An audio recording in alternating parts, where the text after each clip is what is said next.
வணக்கம் நண்பர்களே, ஜெஸ்ஸா கிச்சன் சேனல்ல இன்னைக்கு நம்ம ரொம்பவே ஜூஸியா சிக்கன் ஃப்ரை எப்படி செய்யலாம்னு சொல்லி பார்க்கலாம். இந்த சிக்கனோட வெளி சைடு வந்து ரொம்ப கிறிஸ்பியா இருக்கும், ஆனா உள்ளாடி அவ்வளோ ஜூஸியா இருக்கும். சாப்பிட ரொம்பவே டேஸ்டா இருக்கும். நம்ம கடைகள்ல எல்லாம் வாங்குற சிக்கன் ஃப்ரை எந்த ஒரு டேஸ்ட் கொடுக்குமோ அதே டேஸ்ட் இதுல அப்படியே இருக்கும். வாங்க இது எப்படி செய்யலாம்னு சொல்லி பார்க்கலாம். இந்த சிக்கன் ஃப்ரை செய்கிறதுக்கு நான் இப்போது 1/2 கிலோ சிக்கன் எடுத்திருக்கேன். இந்த 1/2 கிலோ சிக்கனையும் ஃபஸ்ட்டு இந்த மாதிரி லைட்டாக கீரல் போட்டுக்கோங்க. அப்போ தான் நம்ம சேர்க்குற மசாலையெல்லாம் உள்ள வர போய் பிடிச்சி இந்த சிக்கன் ரொம்ப டேஸ்ட்டாக இருக்கும் சாப்பிடும்போது.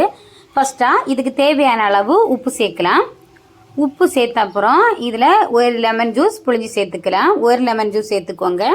சேர்த்த அப்புறம் இனி இதில் 1 டீஸ்பூன் இஞ்சி பூண்டு பேஸ்ட்டும் சேர்த்து இதை இந்த மாதிரி நல்லா கலந்து விடுங்க.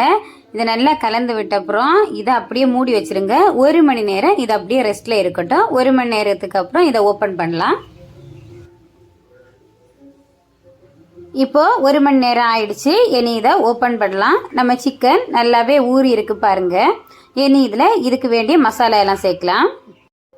1/4 டீஸ்பூன் மஞ்சள் தூள், 1/2 டீஸ்பூன் மிளகாய் தூள், 1 teaspoon Kashmiri red chilli powder, 1/2 teaspoon மிளகுத்தூள், 1/2 டீஸ்பூன் ஜீரக powder, 1/2 teaspoon garam masala, 2 table spoon கடலை மாவு, 1 டீஸ்பூன் அரிசி மாவு. இதெல்லாம் ஃபர்ஸ்ட் இந்த சிக்கனில் கொட்டிடலாம். அப்புறம் இதுக்கு கூடவே 2 டீஸ்பூன் தயிர் இதையும் சேர்த்து இதையெல்லாம் நல்லா ஃபஸ்ட்டு மிக்ஸ் பண்ணிடலாம். இதையெல்லாம் சேர்த்து நல்லா மேக்னேட் பண்ண அப்புறம் இதில் லாஸ்ட்டாக கொஞ்சமாட்டு எண்ணெய் சேர்த்துக்கோங்க. நம்ம இப்போ கடலை மாவு சேர்த்ததுனால கையிலே அதிகமாக ஒட்டும்.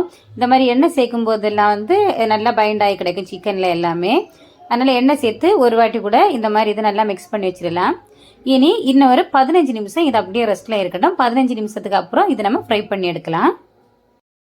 எப்போவுமே நம்ம சிக்கன் ஃப்ரை பண்ணும்போது எண்ணெய் கொஞ்சம் அதிகமாகவே சேர்த்துக்கோங்க. எண்ணெய் கொஞ்சம் அதிகமாக சேர்த்து ஹை ஃப்ளேமில் வைங்க. ஹை ஃப்ளேமில் வச்சு எண்ணெய் நல்லா சூடான அப்புறம் இந்த சிக்கனை போட்டுடுங்க.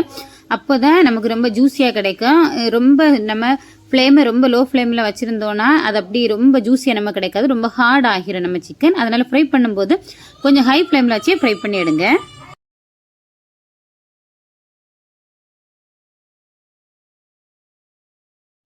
அவ்வளோதாங்க. இப்போ நம்மளோட சிக்கன் சூப்பராக ஃப்ரை ஆயிடுச்சு. இனி இதை வேறொரு பிளேட்டுக்கு ட்ரான்ஸ்ஃபர் பண்ணிடலாம். இந்த வீடியோ உங்களுக்கு பிடிச்சிருந்தா லைக் பண்ணுங்க, உங்க ஃப்ரெண்ட்ஸ் எல்லாருக்கும் ஷேர் பண்ணுங்க. மறக்காம சப்ஸ்கிரைப் செய்துட்டு பக்கத்தில் இருக்கிற பெல் பட்டனை கிளிக் பண்ணுங்க. வீட்டிலேயே சமைக்கலாம், நலமாக வாழலாம்.